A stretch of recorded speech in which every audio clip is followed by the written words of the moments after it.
Good morning everyone, my name is Yuvraj Joshi and you are watching your Java lab video, that is PCS 408. Today we are going to discuss about abstract class and abstract method, and through the help of example I am going to explain you how you are going to implement this abstract class and abstract method.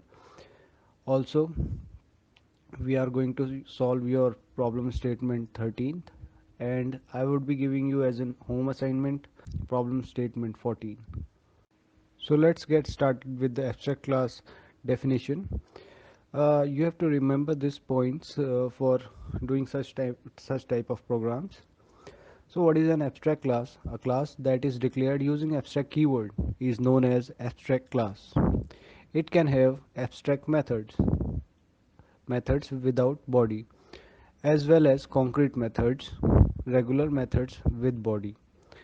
So the abstract classes cannot have objects, but they can use to create object references because Java's runtime polymorphism is implemented through the use of superclass references. Thus, an object can be used to create a reference to an abstract class that can point to a subclass object. So this was the abstract class. Now we shall understand what is the abstract method. Certain methods in superclass do not contain any logic, need to be overridden by the subclass. In such situations, the method in the superclass should be declared by the using the keyword abstract. The subclass provides the implementation details of such abstract methods. The superclass only provides the name and the signatures of the method. Thus, it is the responsibility of the subclass to override it. So you can say that the abstract class is a group of variables or methods that can be used to create other classes. So let us create an abstract class that would be named as fruits.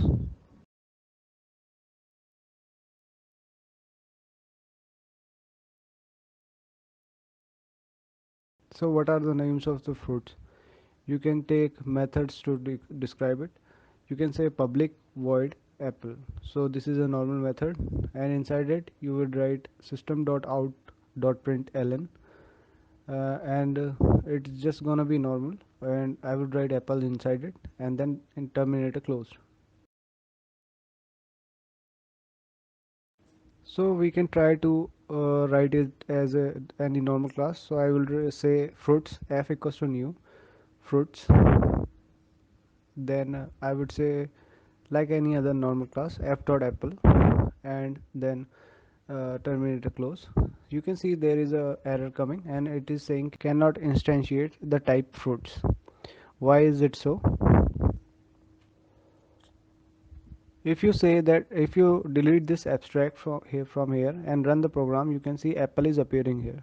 So it is giving the output, but it is not a normal class, it is an abstract class, and you cannot instantiate an object inside it.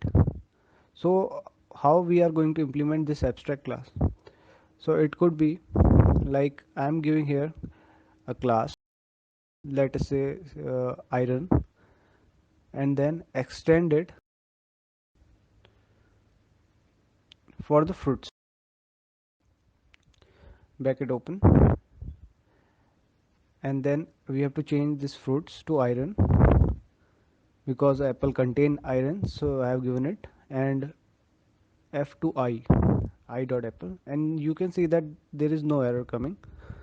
Then if we run it, we are going to have same apple here. Let us just add some values inside it. So I am saying citrus as an string, and I would be saying system.out.println inside the main, and let us just say I dot citrus, and yes, that's it. So close it and then run it. What would we be getting? It is null because we have not given any values or so. So I'm just going to delete it. It was just used for an example. So here you can see that iron object is an extension of fruits. So iron have what fruits have inside it. as iron is an extension of fruits. So we are going to talk about abstract method. It hasn't been implemented yet. Anything that is implemented would be inside the curly braces. This method I'm going to write outside the curly braces. So it would use public and the keyword abstract with void. Now it's going to be orange. So making it a method. So so as we have given this orange method, now you can see that the red line has been appeared on the iron because iron doesn't know what to do with this orange method. So earlier when we had this method apple, so it has been coded and it has been written that apple inside it. But now we have this abstract method which doesn't know what it has to do. So that is why this iron object is having that underline, red underline. So now what we will do is inside the curly braces we will write public void orange, and then inside this we will say system.out.println. Let me just correct it. Println, and we have orange inside it. So I must write that orange is a citrus food. So now it knows what it has to do with orange method. So I dot, oh sorry, I must have to write orange here. Okay, I dot orange, and that's it. I think we are done. So let us just run it. You can see apple and then orange is a citrus food. Orange is a citrus fruit. So now we have given this what this orange method has to do, and we have implemented this apple also with the iron object, and it has been extended for the fruits with these two methods. What happens when I delete this public abstract void? It would still run because we don't need it. Why we have done so? Because we need to organize the programs, and it just look specified that what we are talking about. So for this case we are putting this public abstract void orange for this to be a abstract method. Let me just now tell you something about interfaces, because you need to know what an interface does and what kind of differences it has with the abstract classes and methods. So let us just take an interface, and let us just say fruit uh, fruit interface. Okay, so an interface is just a list of variables and methods.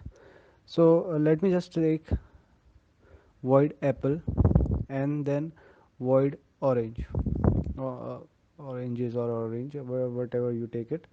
So what is the difference between interface and abstract classes is like if I take this public void apple and just write inside this, so it is giving error and it's saying abstract method do not specify a body. What is this? An interface takes the method inside it that like it has been already implemented, and it wouldn't give any, it wouldn't take any code inside any method, because it just takes like a method has been already implemented. And this is the key difference between abstract class and an interface, because inside an abstract class we can take methods and the written element inside it, but within the interface we cannot take the element inside method, because it takes a method as it has been already implemented. So this was just an introduction for the interface. We will talk about it in a detailed fashion afterwards. Let us just do some problems on this abstract classes and methods. And for the first program, that would be a problem statement number 13 or experiment 13. And I am doing this first one, and you have to do the second one. You can take it as your lab assignment, and it would be your experiment number 14. So just pay some attention for this first problem statement.